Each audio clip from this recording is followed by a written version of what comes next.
Bismillah, la louange est à Allah, nous le louons, implorons son aide et lui demandons pardon, et nous nous protégeons auprès de lui du vice de nos personnes et de nos mauvaises actions. Celui qu'Allah guide, point d'égarement pour lui, et celui qui l'égare, point de guider pour lui. Et je témoigne qu'il n'y a pas de divinité digne d'être adorée si ce n'est Allah l'unique.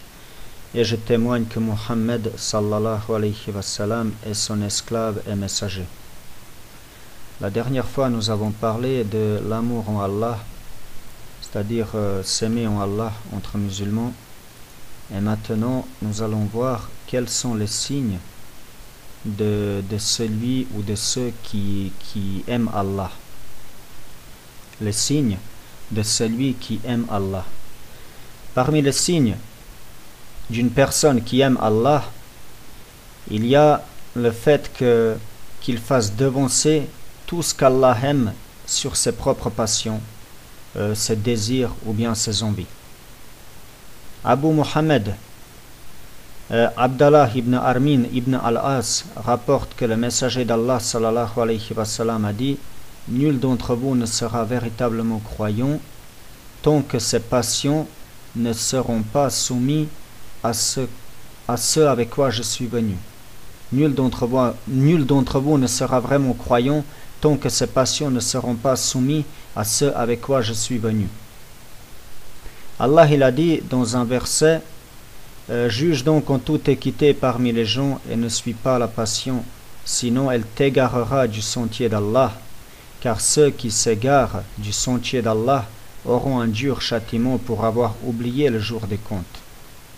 Allah il a dit aussi: fais preuve de patience en restant avec ceux qui invoquent leur Seigneur matin et soir, désirant sa face, et que tes yeux ne se détachent point d'eux, en cherchant le faux brillant de la vie sur terre, et n'obéis pas à celui dont nous avons rendu le cœur inattentif à notre rappel, qui poursuit sa passion et dont le comportement est outrancier. Allah il a dit aussi dans un autre verset: mais s'ils ne te répondent pas, sache alors que c'est seulement leur passion qu'ils suivent. Et qui est plus égaré que celui qui suit sa passion sans une guidée d'Allah? Allah vraiment ne guide pas les gens injustes. Abu Ishaq Ibrahim ibn Dawood Raqi a dit dans Al-Itisam, volume 1, page 163, le signe d'une personne qui aime Allah est qu'il préfère l'obéissance d'Allah à ses passions et suit la sunna de son messager. D'accord?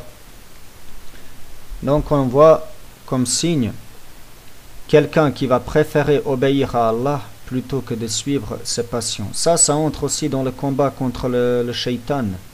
Le shaitan qui est notre pire ennemi et qui nous pousse toujours dans le péché. Alors, c'est qui combat de la meilleure des manières son ennemi?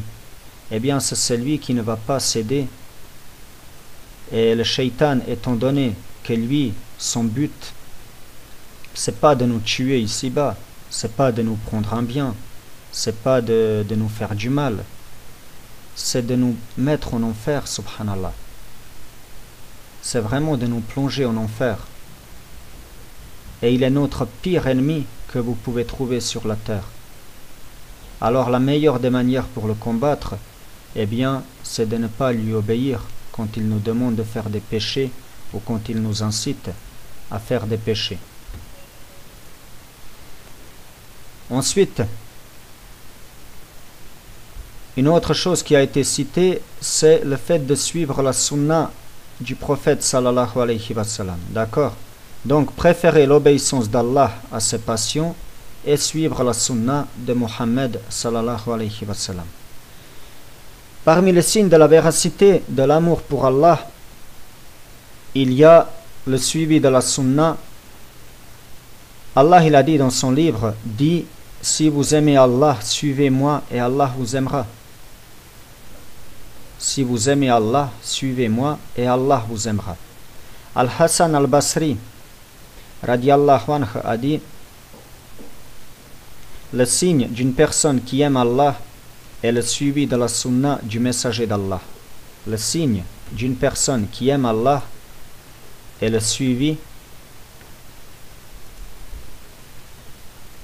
de la sunna du messager d'Allah. Abu Yaqub a dit: toute personne qui prétend aimer Allah et qui ne se conforme pas à ses ordres, sa prétention est nulle. Toute personne qui prétend aimer Allah et qui ne se conforme pas à ses ordres, sa prétention est nulle. Et toute personne qui aime Allah et ne le craint pas est dans l'illusion totale. Yahya ibn Mu'adh, rahimahullah, a dit: n'est pas véridique celui qui prétend aimer Allah sans se conformer à ses ordres. Et ces paroles que je viens de vous citer, elles sont rapportées par l'imam Ibn Rajab al-Hanbali dans Al-Jami. D'accord?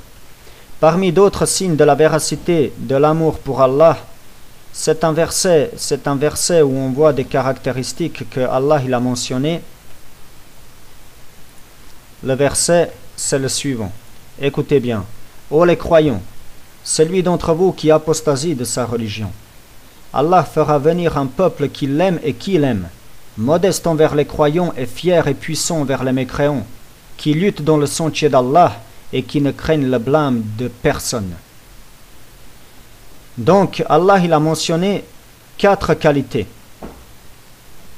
d'une personne qui aime Allah.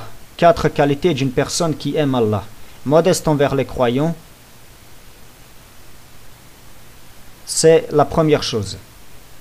C'est-à-dire, il aime les croyants. Il fait miséricorde à des croyants. Et il est humble avec des croyants. Abu Hurayra, radiallahu anhu, rapporte que le messager d'Allah, sallallahu alayhi wa sallam, a dit: celui qui aide un musulman, Allah l'aidera le jour de la résurrection. Celui qui allège les difficultés du nécessiteux, Allah lui facilitera dans l'ici-bas et dans l'au-delà.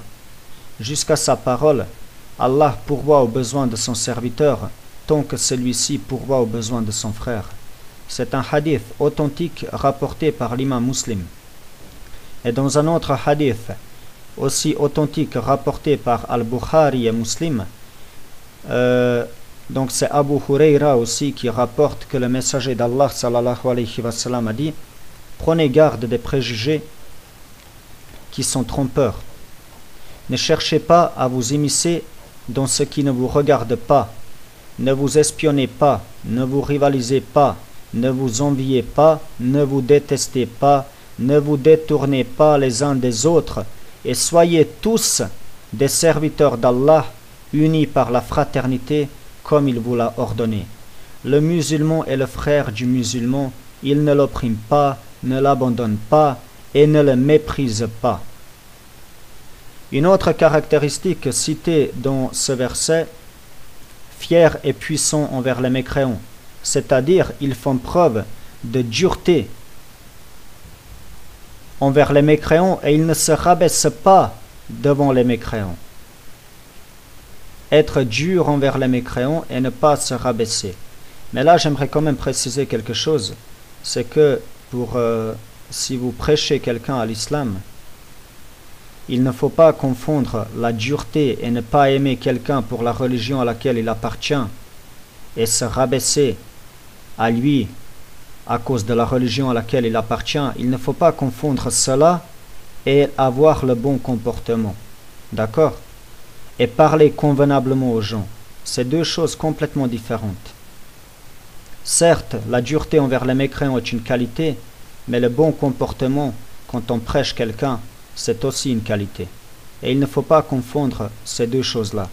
Une autre caractéristique qui a été citée, c'est ceux qui luttent dans le sentier d'Allah, avec leur âme, leur bien, leur langue, afin d'honorer la religion d'Allah et de rabaisser ses ennemis. Et la dernière, ceux qui ne craignent le blâme de personne. C'est-à-dire, c'est des gens qui disent la vérité où qu'ils soient. سبحانك اللهم بحمدك أشهد أن لا إله إلا أنت أستغفرك وأتوب إليك. السلام عليكم ورحمة الله وبركاته.